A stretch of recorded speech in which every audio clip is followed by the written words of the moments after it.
सबसे पहले तो सर को बधाई, बहुत-बहुत बधाई। जिस तरह से यहाँ बड़ा प्रोग्राम कराया गया, ख़ास के माननीय प्रधानमंत्री जी आए और बहुत सारे गाँव में जो ख़ास तरह से उनको जो है पीएम आवास योजना से जो बेचारे बहुत ज़्यादा वंचित थे, उनको इंतज़ार था, वो घड़ी इंतज़ार की ख़त्म हुई, उन लोगों में खुशहाली आई, इसके लिए भी बधाई।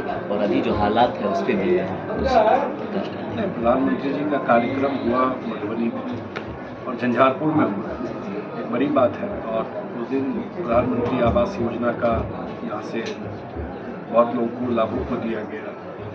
या बिहार में पिछले 1.5 साल में मैं हमेशा एक बात बोलता रहा कि बेनिफिशरी कौन है, यूनिवर्सल बेनिफिशरी माना गया है कि एक पर्टिकुलर लोगों को ही नहीं बेनिफिट मिल रहा है डेवलपमेंट में, वो जो फल है वो सबको मिल रहा है उसका बेनिफिट। तो इसलिए बिहार सरकार हो, केंद्र सरकार हो, उसका बेनिफिट लोगों को मिल रहा है। बड़ी बात यह है जो मैं समझ पा रहा हूँ, ये है कि बिहार में एक स्टेज का डेवलपमेंट हो गया। अब रोड का चर्चा लोग बिहार में नहीं करता है।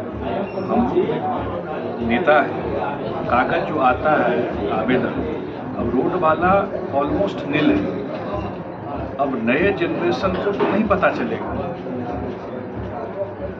लेकिन जो थोड़े से पुराने समय के लोग उनको आइडिया होगा किस तरह का। आप तो लोग भूल गया रोड बिजली कहाँ दिमाग में आता है,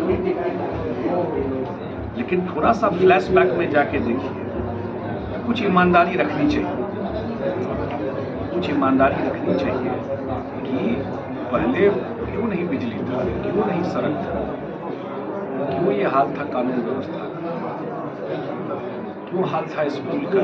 कभी कोई सोचता था कि ड्रेस पहन के कोई स्कूल जाए, सरकारी स्कूल। हम लोग भी सरकारी स्कूल में पढ़े। वो एक काम हो गया। अब नेक्स्ट लेवल ऑफ डेवलपमेंट वो है इन्वेस्टमेंट, वो है उद्योग। असंभव कुछ नहीं है। अगर यहाँ बिहार के लोग जा करके मुंबई में, गुजरात में, केरल में जाके काम कर सकते हैं, अगर ये व्यवस्था धीरे धीरे यहाँ पर हो जाए, लोगों को कोई IAS बन के जाए अच्छी बात है, लेकिन ये संभव है, संभव नहीं है। दरभंगा से हवाई जहाज उड़ेगा, आप किसी को बोलते तो हंसता पर मसल उड़ रहा है। ऐसे ही उद्योग भी लगेगा। और अभी गोल्डन पीरियड है बिहार का, स्वर्णिम काल है। केंद्र में भी सरकार है NDA की और बिहार में भी, और ये बजट में रिफ्लेक्ट किया है। अगर पश्चिमी कोसी नहर वित्त मंत्री ने पार्लियामेंट में अनाउंस किया तो उसका फायदा किसको होगा? पूरा मिथिला एरिया को बस ही चाहिए। ये अभी बहुत महत्वपूर्ण समय है। वो बिहार का अभी नहीं तो कभी नहीं वाली बात है। अगले 5 साल में यहाँ इन्वेस्टमेंट बड़ा होगा, तो उससे रेवेन्यू भी होगा, जॉब अपॉर्चुनिटी भी होगा। तो वो अगला टारगेट वही है। और हम लोग उसी तरफ बिहार सरकार भी काम कर रही है और केंद्र सरकार का सपोर्ट भी। अभी जो हालात है जिस तरह से मुल्क पे देखिए, ये जो हालात हैं सब, कल मैं ऑल पार्टी मीटिंग में दिल्ली में था और सारे पार्टी के लोग, ये सबसे खुशी की बात है, सारे पार्टी के लोग, लगभग 26 पार्टी थे, एक तरफ से जो सेना का कार्रवाई हुआ है उसको, उसके साहस को, सारे पार्टी के लोगों ने सेना की कार्रवाई को धन्यवाद दिया है। जो इंडियन आर्मी ने जिस तरह से टारगेट किया जो आतंकवादी सेंटर था जहाँ से, और ख़ास बात ये थी उसमें टारगेट सिविलियन नहीं हो कोई। पूछा गया तो हुआ कि रात का ऑपरेशन इसलिए किया गया कि रात में सिविलियन घर में रहते, घर में, सड़क पे नहीं रहते, बिल्कुल, तो इसलिए किया गया। और बोल के किया गया जो पहलगाम में घटना हुई वो दिल दहलाने वाली घटना। कश्मीर में मैं भी होके आया हूँ लास्ट ईयर, इतना बड़ा टूरिस्ट फ्लो था, 2 करोड़ से ज़्यादा टूरिस्ट लोग।